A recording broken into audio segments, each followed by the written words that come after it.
Alors, c'est parti pour cette 7e édition d'Embrasse ta quarantaine avec moi. Bonsoir tout le monde. Bonsoir Valérie. Merci d'avoir accepté mon invitation. C'est un sujet qui me touche à plusieurs niveaux ce soir parce que j'ai grandi avec une maman qui avait les seins refaits. Elle avait utilisé la chirurgie esthétique à plusieurs niveaux parce qu'elle avait souffert d'embonpoint pendant des années et elle avait eu une grosse perte de poids, puis tout ça. Ben, bref, elle s'était arrangé ça. Ça avait toujours été un objectif pour elle. Elle avait une idée très précise de comment elle avait envie d'utiliser, l'image qu'elle avait envie de projeter de son corps. Fait que toute mon enfance, pour moi, ça avait été assez vulgarisé, ça, la chirurgie esthétique. Puis sans nécessairement que j'en fasse un objectif en soi, je me rappelle très bien quand j'ai commencé à allaiter, c'était des commentaires, tu sais, des remarques, t'as pas peur, de gens qui allaitaient pas, t'as pas peur, ta poitrine, tu sais, qu'elle soit meurtrie, qu'elle soit plus pareille comme avant. Puis là, ben, moi, spontanément, je répondais, ben, ils se fendent en quatre pour en vendre des seins. Je veux dire, au pire, je m'en ferai poser. Fait que je me rappelle avoir vraiment eu cette idée-là, là, très, très précise. Fait que là, que toi, puis toi, je te vois aller depuis plusieurs mois et je veux te dire que tu n'es pas la seule dans mon entourage à traverser ce genre d'épreuve-là. Alors, dans les dernières années, c'était vraiment une grande prise de conscience pour moi, sans nécessairement, comme je te dis, c'est pas comme si j'avais l'objectif absolu de me faire refaire les seins, mais c'était resté comme mon plan B.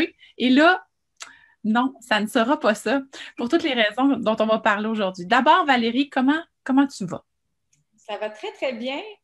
Depuis l'opération au mois d'octobre, c'est sûr que ça a été une opération un peu plus difficile que quand on s'est fait faire mettre. En tout cas, du moins pour ma part, ça a été beaucoup plus dur physiquement. Donc, ça m'a pris quelques jours, quelques semaines à me remettre de la chirurgie, de l'anesthésie. Mais au fil du temps, là, on voyait vraiment une amélioration au niveau de mon énergie, de comment je pouvais bien me sentir dans mon corps. Puis aujourd'hui, on est 4 mois plus tard, là, je peux dire que je vais être très, très, très, très, très bien. C'est vrai. Je suis Oui. contente d'entendre ça. J'aimerais que tu me parles. D'abord, on va faire un peu la chronologie de tout ça. À quel moment tu les as fait poser? J'avais 19 ans, ce qui est quand même assez jeune, là. Dans ma tête, ça faisait longtemps que je voulais avoir des implants mammaires parce que j'avais toujours eu une petite poitrine. Puis à 19 ans, j'avais ramassé quelques sous suffisamment pour pouvoir me payer la chirurgie, en tout cas du moins une partie. Donc à 19 ans, je suis allée voir un chirurgien. Je savais exactement que les implants au silicone n'étaient pas quelque chose que je voulais envisager, vu qu'il y avait eu une polémique dans les années 90, puis que tout récemment, en 2006, ils avaient réautorisé sur le marché. OK. Et puis, parce que j'avais des craintes, évidemment, face au silicone, donc j'avais opté pour les implants salins. Chose que je ne savais pas, par contre, à ce moment-là, c'est que la capsule, l'enveloppe de l'implant salin, est faite de silicone. OK. Petit détail. Mais bon, c'est vers quoi je me suis lancée parce que je voulais aussi allaiter mes futurs bébés qui n'étaient même pas présents dans mon esprit parce que je ne savais pas que je voulais des enfants à ce moment-là, mais dans l'optique d'allaiter un jour si je venais avoir des enfants, j'avais tout pensé à mon affaire. En dessous du muscle, on allait passer en dessous des aisselles, tout ça dans le but d'éviter les complications chirurgicales. Et puis, voilà, au mois de mars 2009, sur la table d'opération, prête à me faire mettre mes premiers implants mammaires. Mhm. Puis là, tu disais, tu sais, c'était l'aspect de ta poitrine, c'était le manque de volume, c'était. Puis cet inconfort-là, face à ta poitrine naturelle, est-ce que tu savais d'où il venait? Est-ce que ça avait toujours été présent? Hmm. Je me rappelle que très jeune, dans les années du primaire, on se parlait un peu des destins parce qu'on voyait les plus vieilles, mettons, 5e, 6e année, ça commençait à germer, si on veut. Puis on se disait, bon, mais j'ai hâte, moi aussi, quand va venir le temps que mes seins vont pousser. J'ai hâte, moi aussi, de voir bon, quel volume je vais avoir et tout ça. Puis ce moment n'est jamais venu. Donc, très tôt, je savais que j'avais hâte d'avoir des seins. Ouais. Et pour me rendre compte qu'une fois la puberté terminée, ben, ce moment-là arriverait pas. C'était beaucoup moi-même qui s'imposait cette pression-là parce que jamais aucun de mes compagnons à ce moment-là m'a fait mention qui n'aimait pas mes petits seins ou qui aimait ça plus gros. Donc, c'était vraiment une pression que je me mettais moi-même, fort probablement de la pression sociale, dans ce qu'on pouvait voir dans les magazines, dans les vidéoclips, de la femme parfaite aux courbes parfaites. Donc, c'est vraiment pas de commentaires, on va dire, désobligeants à mon égard qui a fait en sorte que je sois peu confiante face à ma petite poitrine à ce moment-là dans ma vie. C'était plutôt l'écho sur l'aspect public là, des idéaux qui étaient des messages qui étaient véhiculés. Pas nécessairement des messages, mais des images véhiculées, des standards de beauté. Tu voyais pas, tu sais, il n'y avait pas de référence par rapport à toi, ce que tu portais. Fait qu'il y avait ça. Dans le Madonna, Janet Jackson, Jennifer Lopez aussi, qui avait une belle poitrine, mais pas aussi grosse que on pourrait dire certaines autres, là, mais on était dans ces années-là là, de poitrine, puis on les montrait de plus en plus là, par des brassières, des costumes sur scène. Donc oui, c'est là-dedans que j'ai grandi. Ben, moi aussi, là, on a presque le même âge, là, à quelques... Ben, bon, non, quand même, tu es plus jeune que moi. C'est vrai. Je viens de me rappeler ce soir que je vais avoir 40 ans. Détail, t'as 32, j'ai 40. Mais je me rappelle très bien ces années-là. En fait, j'attendais un peu la même chose que toi, moi aussi. En regardant les vidéos, je me disais, hey, ça va-tu se passer? Bon, fait que là, tu réalises que ça ne viendra pas, tu fais tes démarches, tes sous, tu t'organises, tu vas voir un chirurgien, tu fais tes choix, tu les fais poser. Après ça, tu te réveilles. C'est assez surprenant, surtout quand tu te réveilles. Le premier sentiment que j'ai eu, c'est cette lourdeur-là que j'ai eue sur la poitrine. Okay. La première chose que j'ai fait en m'ouvrant les yeux, je sentais un poids énorme sur ma poitrine, en fait, qu'allaient être les implants que j'allais porter pour les 11 prochaines années. Donc, c'est vraiment le premier feeling que j'ai eu.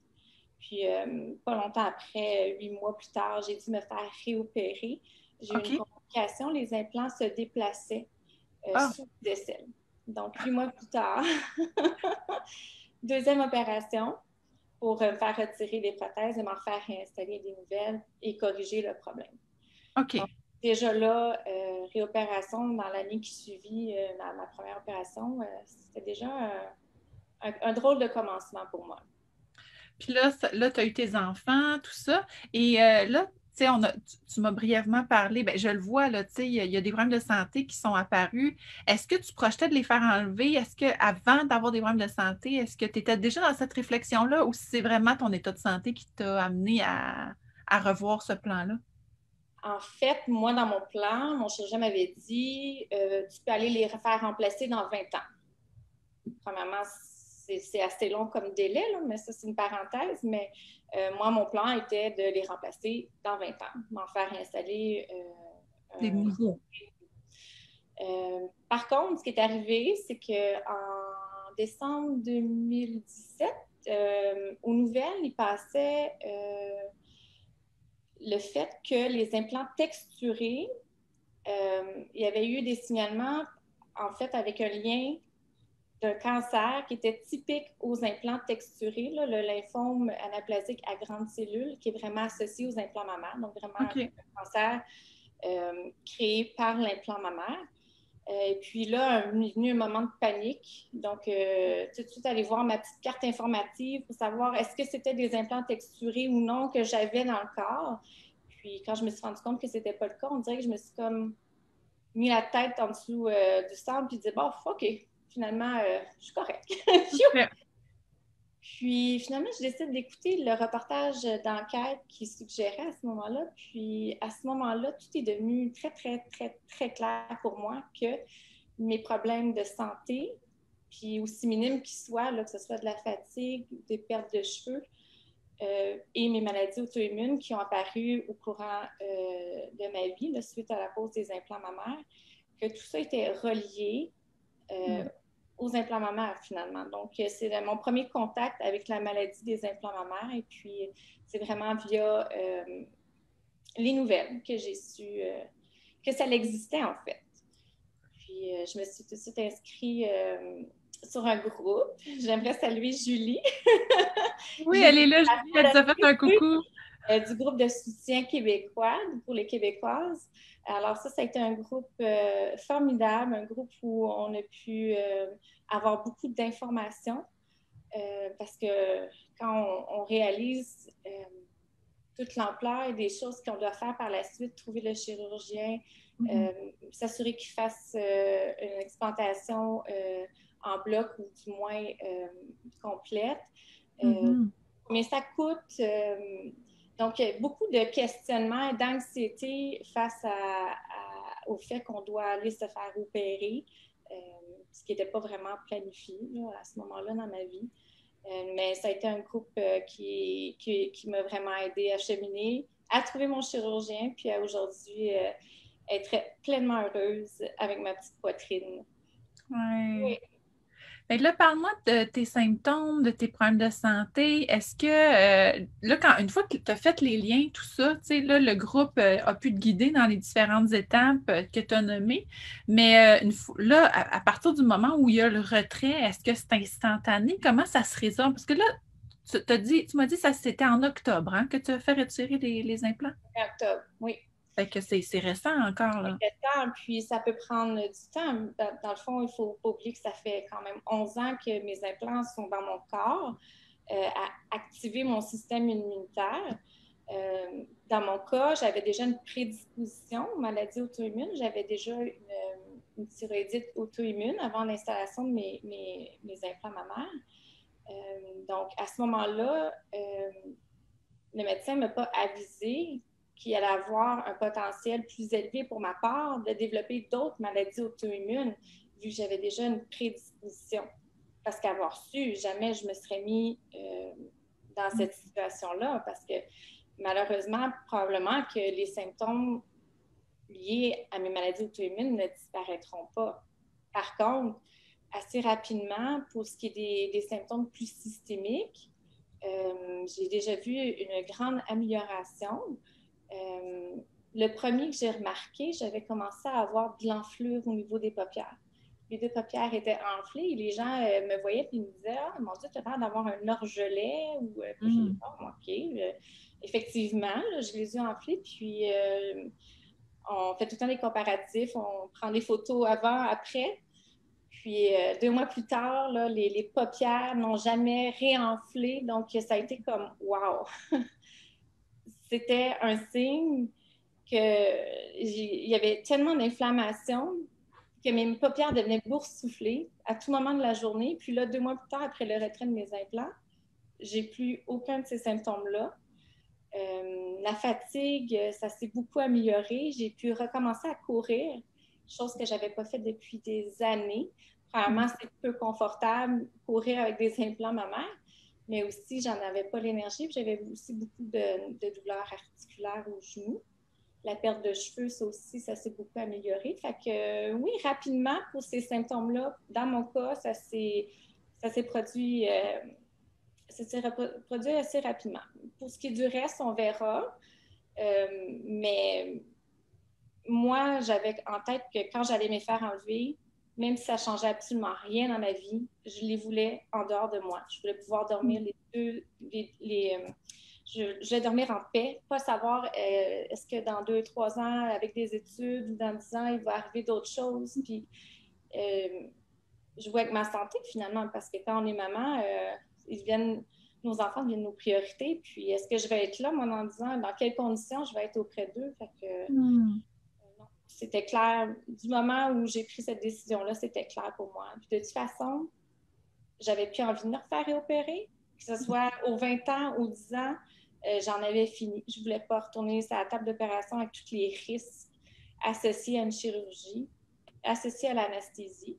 On ne se le cachera pas, c'est beaucoup de sous qu'on dépense pour de l'esthétisme, là, nous les femmes. Là. Il y a l'implantation, quand il y a des complications, ça refaire mettre d'autres implants. Et l'explantation aussi est tout aussi coûteux. parce que c'est une chirurgie assez complexe, puis c'est pas tous les chirurgiens qui sont capables de l'offrir, du moins d'assurer que toute la capsule a été retirée. Non, sans aucun regret, c'était la chose à faire, même si ça ne changeait rien dans mon quotidien, mais heureusement, c'est pas arrivé. Il y a eu des beaux changements dans ma vie, dans ma santé, dans mon bien-être. J'en suis bien heureuse. On m'a dit que c'était difficile de trouver effectivement quelqu'un pour les retirer, que les médecins avaient quand même beaucoup de résistance à les enlever aussi. Est-ce que tu penses qu'il y a une partie,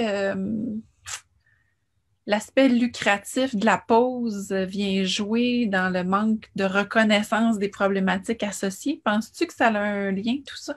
Je pense plus que le problème est sur la reconnaissance de la maladie en tant que telle. Parce que certains chirurgiens qui ne croient pas vraiment en ça vont proposer de les enlever à des prix astronomiques quand même.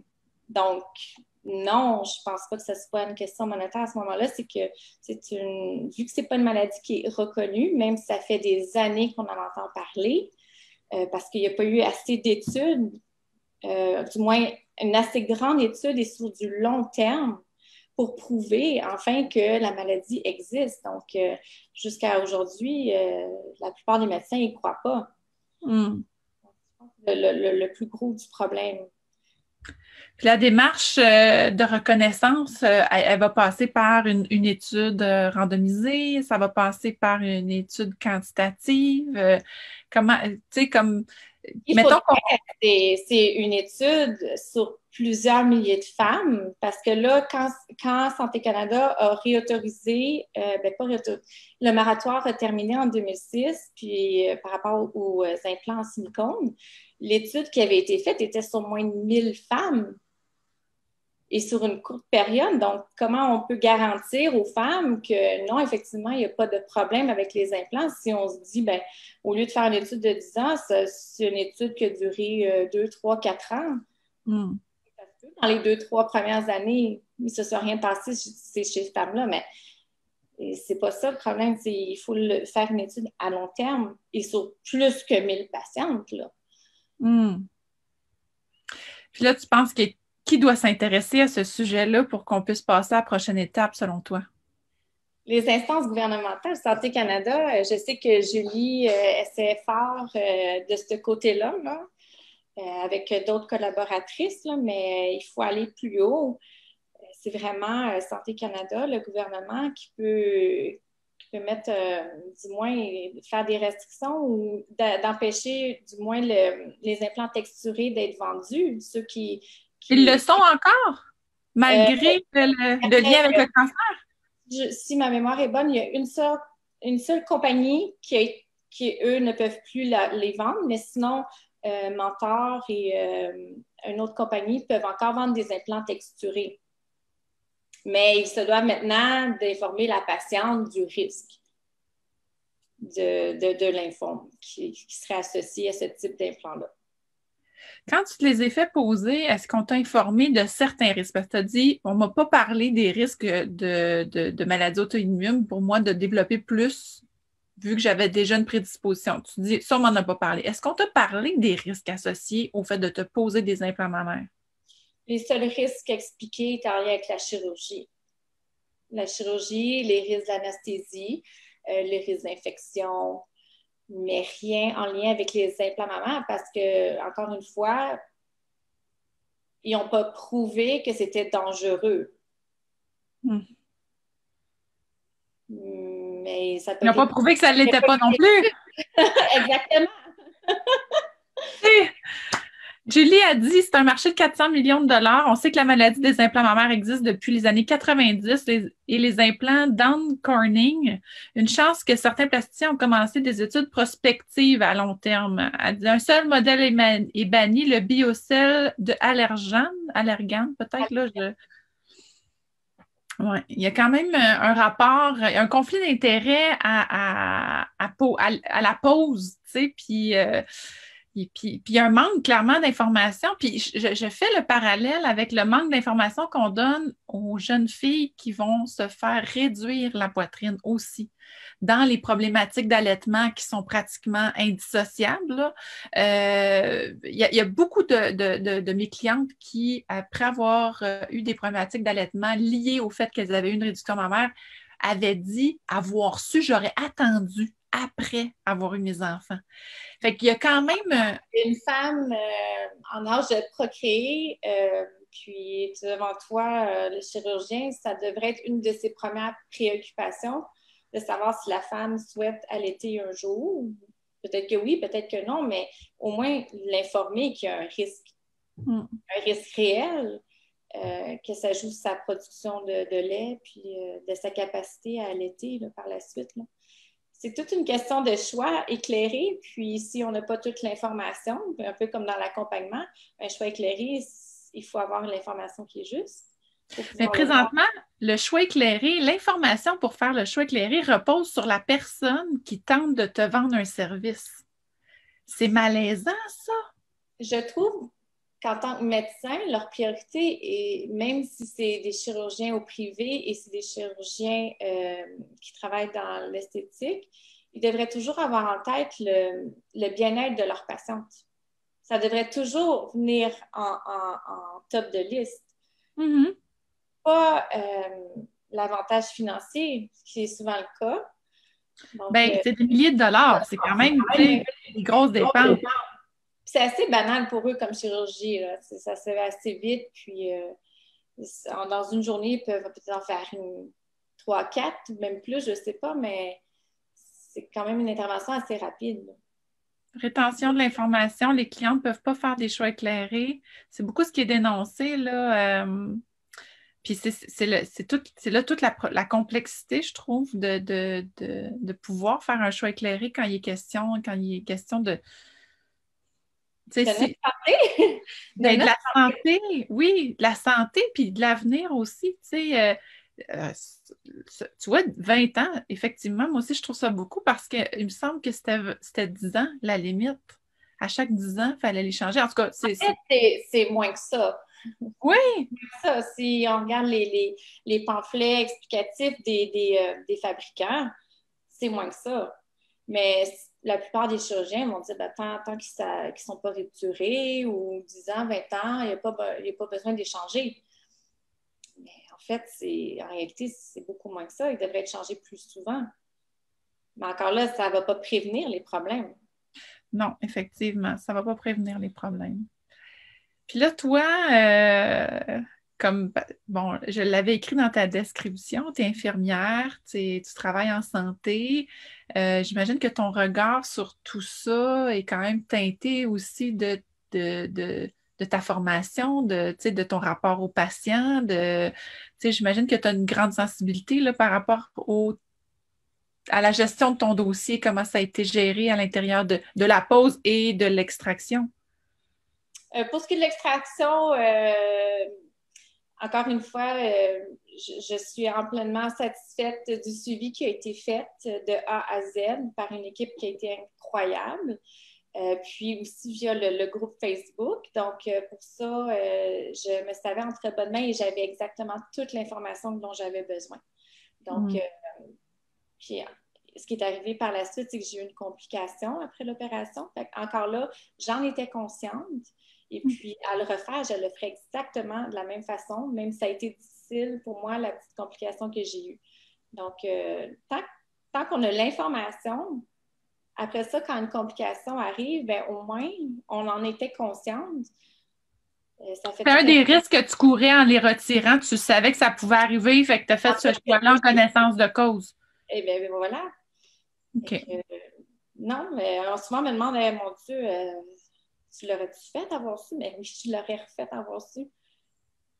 Mais ce que j'aurais pas fait, c'est m'avoir fait mettre mes implants sans avoir toute l'information. Ouais. Ça, dans le fond, au départ, là, oui, parce que étant dans le domaine, je sais qu'on doit fournir l'information pour qu'un patient accepte ou non un soin.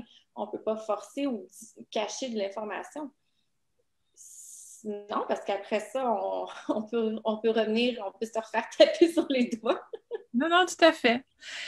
J'ai envie de parler dans un angle plus personnel, tu sais, là, depuis que tu les as fait retirer, j'imagine qu'il y avait un rapport amour-haine, là, dans les derniers mois, dans les derniers milles avec tes implants. Je sais pas, à partir du moment où tu sais que tes problèmes de santé découlent de leur présence, dans l'après, là, une fois que ta complication, c'est géré, tout ça, est-ce que tu as eu un regard sur toi? Comment a été ton regard sur toi, cette adaptation-là, à ce nouveau corps?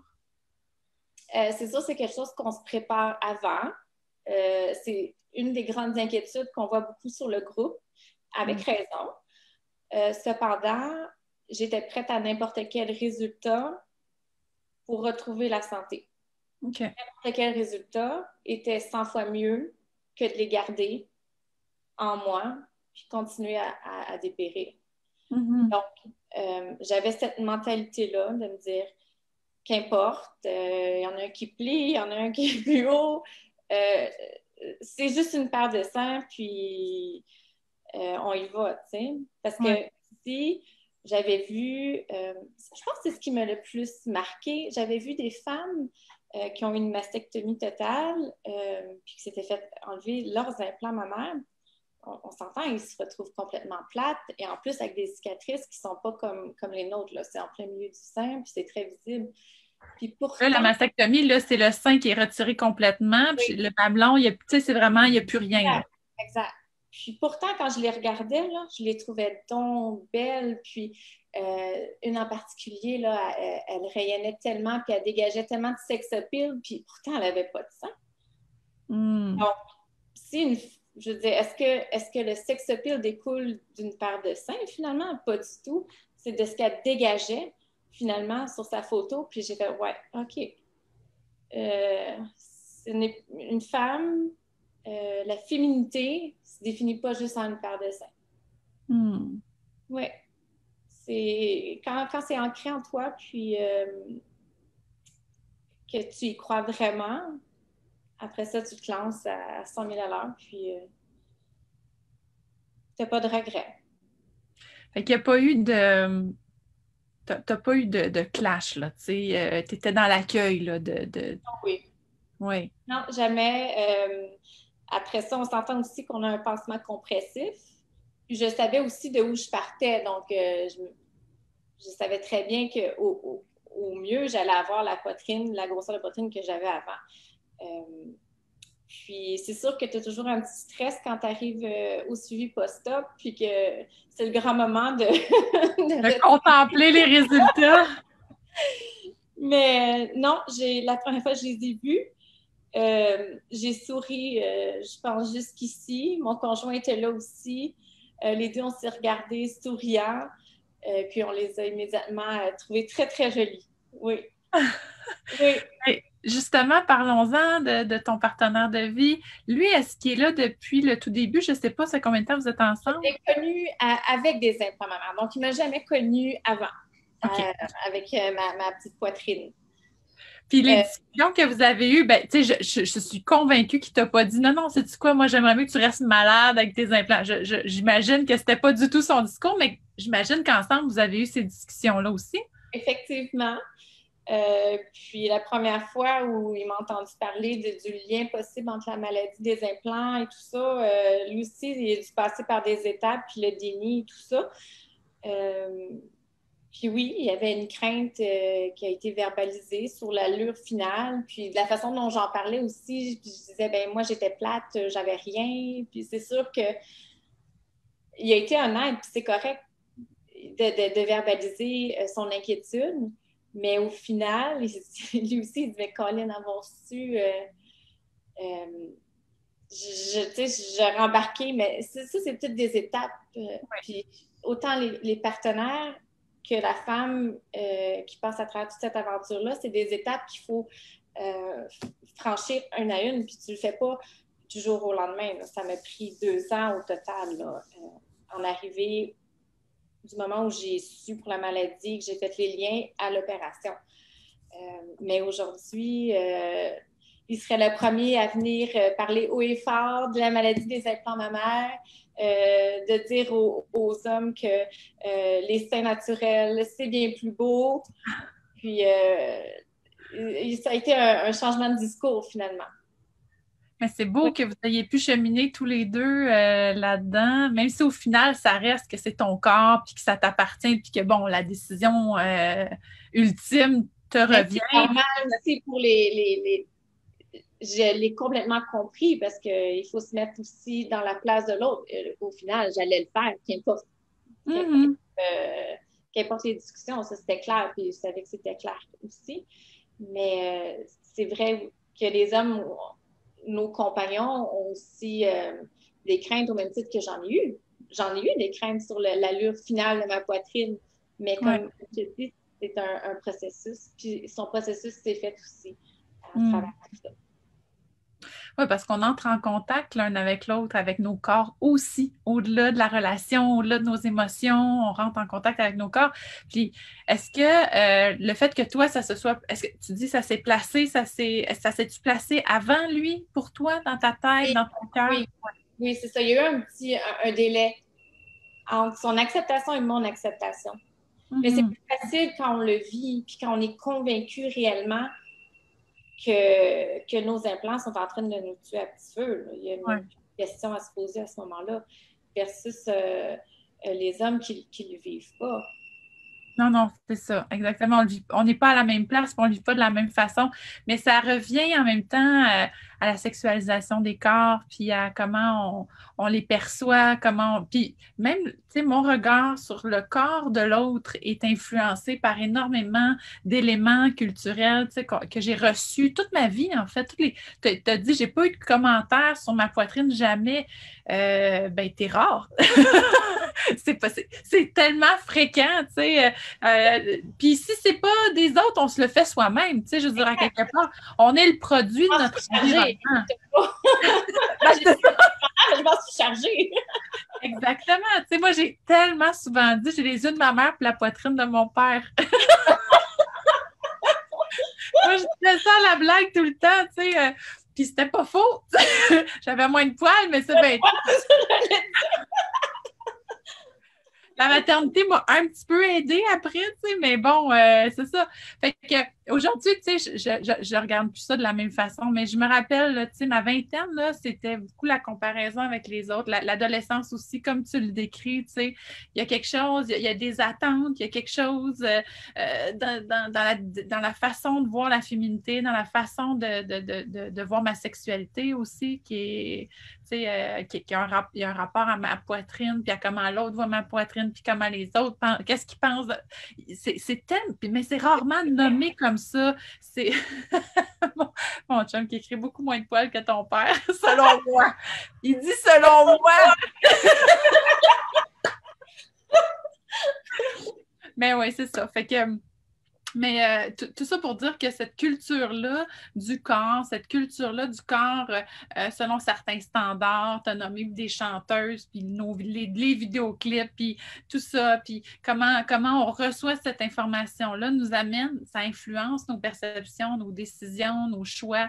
Puis là, si on n'est pas attrapé dans cette courroie-là avec des gens bienveillants, bien intentionnés, qui prennent le temps de faire le tour de la question avec nous, puis qu'on puisse prendre une position qui nous convient, qui nous ressemble, puis qui fait du sens selon notre état de santé, selon les prédispositions, selon les risques qui sont associés. C'est là où j'ai de la peine quand je t'écoute, c'est que tu n'as pas eu cette liberté-là de pouvoir faire ton choix à toi dans ta situation. Ça a évolué par puis toi, puis une autre, tu sais, selon un paquet de sources d'influence qui Des sont milliers de femmes, en fait. Des milliers de femmes. exactement. Donc, Exactement.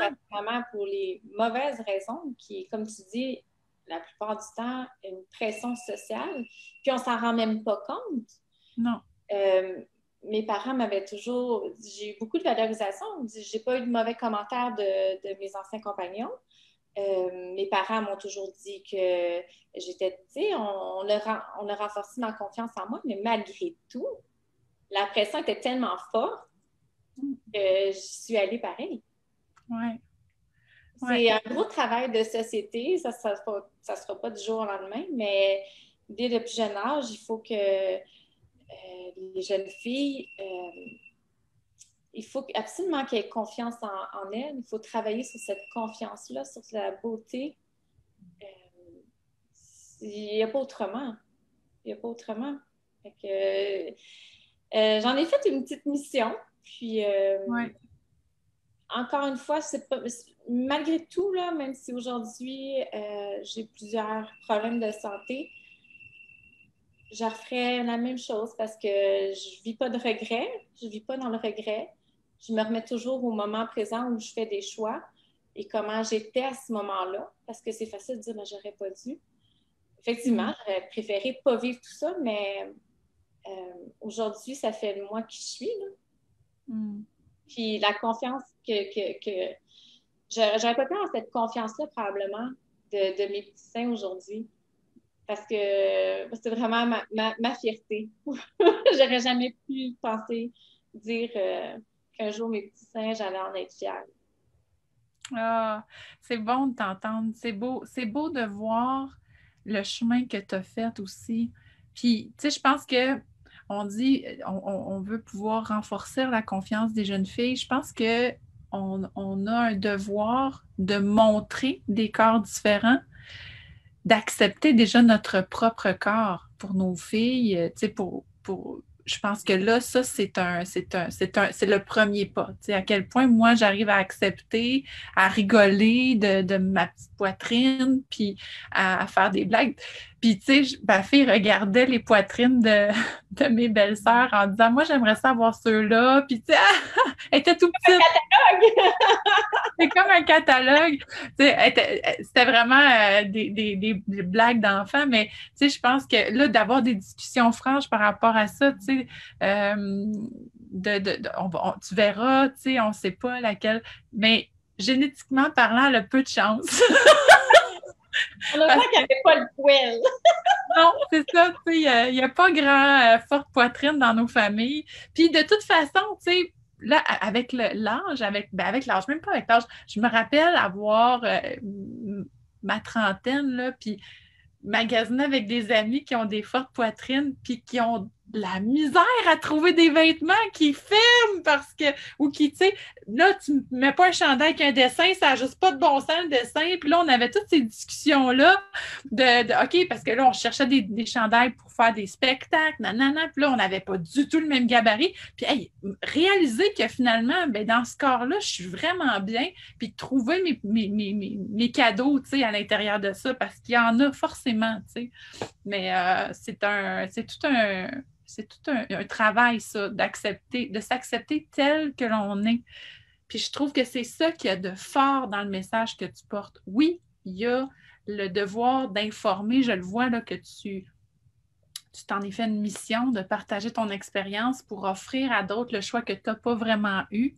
Mais au-delà de ça, ce que je trouve magique, c'est à quel point tu t'acceptes tel que tu es, à quel point il y a de l'amour dans tes paroles. Quand tu parles de toi, quand tu parles des aspects de toi, moi, ça me fait du bien de t'entendre. Puis je suis contente que d'autres puissent t'entendre le dire de cette façon-là, avec cet amour-là. Parce Ça me qu'il y a une touche chose, beaucoup. ben écoute, tu sais, je regardais ta façon de communiquer tout ça, puis ça me parlait beaucoup. Je pense que c'est une façon, en tout cas, à ma hauteur, à ta hauteur, de renverser un peu cette injustice-là. Le groupe dont tu parles, j'imagine qu'il faut vivre cette expérience-là pour en faire partie, ou en tout cas. Effectivement, c'est pour les femmes qui ont déjà des implants mammaires, qui cherchent à avoir des réponses à leurs questions, parce que c'est un groupe avec énormément d'informations, tout y est. Il faut quasiment passer une semaine à tout bien lire, mais une fois que c'est terminé, tu t'y connais dans le sujet. Ben non, mais c'est ça qui Pour les est, c'est ça femmes qui est une porteuses grande. d'implants mammaires qui souhaitent et qui vivent la maladie des implants mammaires et qui souhaitent, elles aussi, retrouver la santé. Donc, c'est Comment vraiment s'appelle ce groupe? C'est le groupe Maladie des implants mammaires, groupe de soutien québécois. Julie, je ne sais pas si je le dis comme il faut, sinon l'écrire en message, là, en commentaire. On va le rajouter. Il y a trois groupes, en fait. Il y en a un qui est anglophone, un qui est canadien-français, puis celui de Julie est vraiment québécois. Moi, c'est sur celui-là que ça me rejoint le plus, là. Mais il y a trois autres groupes, là, ça fait, je pense, là, avec le temps, je ne sais plus combien qu'il y en a, là, mais 70 000 femmes, si je ne me trompe pas. Il y en avait 60 000 femmes sur le groupe de Nicolas Arruda dans le temps où j'ai écouté Enquête. Et depuis ce temps-là, on en parle et on en parle, donc le chiffre doit avoir grandement augmenté. Il y a Ça vraiment m'en fait des femmes qui disent haut et fort qu'il y a un problème avec les implants mammaires. Il est réel. On approche la centaine de mille, là, fait que pour moi, c'est un gros problème. Fait que une femme qui a des implants, qui va aller chercher de l'information, peut s'adresser à ces groupes-là. Que le groupe soit au Québec, celui dont tu parles, je trouve ça important parce que les systèmes de santé étant différents, trouver des ressources pour pouvoir répondre à son besoin, ça doit être, c'est plus dans les secteurs, là. Fait que je trouve ça super qu'il y ait un groupe ici. Julie dit 250 000 femmes dans le groupe mondial, 135 000 sur le groupe de Nicole. Le groupe s'appelle Maladie des implants MAMA, groupe de soutien canadien-français. De toute façon, c'est des liens qu'on pourrait rajouter là, dans les commentaires. Si vous avez des questions par rapport à ça, si vous avez des inquiétudes, si vous voulez aller parler à des gens qui se sont spécialisés par la force des choses dans ce domaine-là. Il y a des ressources disponibles, mais il y a une absurdité quand même qui me saute aux yeux, c'est qu'on est en train de diriger des gens vers des groupes Facebook pour avoir de l'information. Pour moi, ça témoigne à quel point il y a un manque de reconnaissance de la problématique dans le système de santé, puis de ressources adéquates aussi qui ont été mobilisées par rapport à ça. Bien au-delà d'une pandémie, là, je suis capable de concevoir qu'en ce moment, c'est pas les ressources pleuvent pas. C'est pas demain matin que ça va se passer, mais je pense quand même qu'on peut adresser tout ça avec les milliers de femmes qui vivent ces problématiques-là puis qui sont confrontées à devoir trouver des ressources. C'est quand même absurde qu'on les dirige finalement vers un groupe Facebook. Ça n'enlève rien à la qualité du groupe, à l'information qui se trouve, mais ça confirme la problématique dans le système. Hey, je suis vraiment reconnaissante du partage que tu as fait avec moi aujourd'hui, Valérie. Je te remercie vraiment d'avoir ouvert ce dossier-là avec moi, sans filtre, écoute, d'un naturel désarmant. En ouvrant, il me dit, je ne suis pas trop familière là, avec Zoom. Tu es peut-être la seule au Québec en ce moment qui n'a pas fait son training avec Zoom, mais écoute, c'est fait, la glace est brisée. Retrouvez-la sur Zoom dès demain. Non. Mais pour vrai, merci. Que je couche les enfants dans le sous-sol. Ta maman a dit qu'elle t'aime. Je t'aime aussi, maman. C'est beau de te voir. Moi, je t'ai toujours trouvée très belle physiquement puis personnellement. Dès la première minute, dès nos premiers échanges, tu es une personne lumineuse qui a beaucoup à offrir. Puis c'est exactement ce que tu viens de faire ce soir avec moi. Fait que merci d'avoir partagé cette heure-là. Merci à toi pour la belle tribune, cette chance unique de pouvoir parler au nom de plusieurs milliers de femmes d'une problématique réelle. Puis pour ça, je te dis merci. Si ça peut faire avancer, ça peut faire changer d'idée une seule personne, si ça peut faire en sorte qu'une femme décide tout de même d'aller vers l'implantation, mais qui garde en tête dès l'apparition d'un symptôme, ben, oh, OK, c'est peut-être en lien avec ça, je sais quoi faire. Donc, mon but, c'est pas de diaboliser les implants mammaires. Mon but, c'est que les femmes puissent choisir en toute connaissance de cause. Puis après ça, c'est difficile de regretter un choix. C'est difficile de regretter un choix quand il est fait, il est conscient, il est consenti, puis qu'il est assumé. Ça, tu as tout à fait raison. Moi, je retiens quand même de nos échanges parce que j'ai une fille, là, puis je me dis, je vais prendre le temps de voir est-ce que je fais tout ce qui est en mon pouvoir pour lui témoigner à quel point c'est secondaire, ce genre de défi-là, puis à quel point la valeur, elle est pas juste là. Puis, parce que, tu sais, c'est ça, je rentre là-dedans, là, dans 9 ans, tu sais, la prépuberté, tout ça. Fait que je retiens ça parce qu'il y a ma fille, il y a toutes les filles, il y a toutes nos filles. Tu sais, comment on s'accepte soi-même, comment on arrive à s'aimer tel qu'on est, comment on arrive à valoriser ce qu'on est sans artifice, sans accessoires. Ça ne veut pas dire comme tu dis, qu'on ne peut pas y avoir accès si on est rendu là. C'est vrai pour la teinture, puis le maquillage, puis les talons hauts, puis tout ce que tu voudras, là, tu sais. Mais à partir du moment où c'est fait dans l'harmonie, pas dans la peur, c'est fait dans l'amour, pas dans la discrimination ou la discrédition. Ben, hein? C'est ça. Quand c'est fait dans l'amour, dans l'acceptation de soi, là, moi, je suis all-in, puis je trouve ça... mais là, c'est ce que je perçois chez toi, puis je te remercie pour ça.